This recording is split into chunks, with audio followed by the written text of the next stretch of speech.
ದೇವ್ರು ಅನ್ನೋದು ಜನ ಬೇರೆ ಬೇರೆ ರೀತಿಯಲ್ಲಿ ನೋಡ್ತಾರೆ. ಕೆಲವೊಬ್ರು ದೇವ್ರು ಅಂತ ಹೇಳ್ತಾರೆ, ಕೆಲವೊಬ್ರು ಪ್ರಕೃತಿ ಅಂತ ಹೇಳ್ತಾರೆ, ಕೆಲವರು ಯೂನಿವರ್ಸ್ ಅಂತಾರೆ.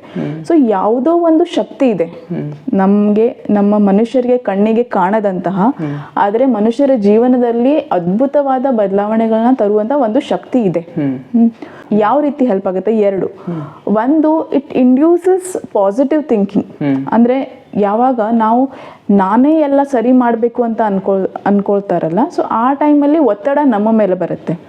ಇವಾಗ ದೇವರನ್ನ ಅಥವಾ ಗುರುಗಳನ್ನ ಅಥವಾ ಯಾವುದೋ ಒಂದು ಶಕ್ತಿಯನ್ನ ನಂಬಿದಾಗ ನಾವೇನ್ ಮಾಡ್ತೀವಿ, ನೀನೇ ನೋಡಪ್ಪ ಅಥವಾ ನೀನೇ ಕಾಪಾಡಮ್ಮ ಅಂತ ಆ ದೇವ್ರ ಮೇಲೆ ಎಲ್ಲ ಹಾಕಿಬಿಡ್ತೀವಿ.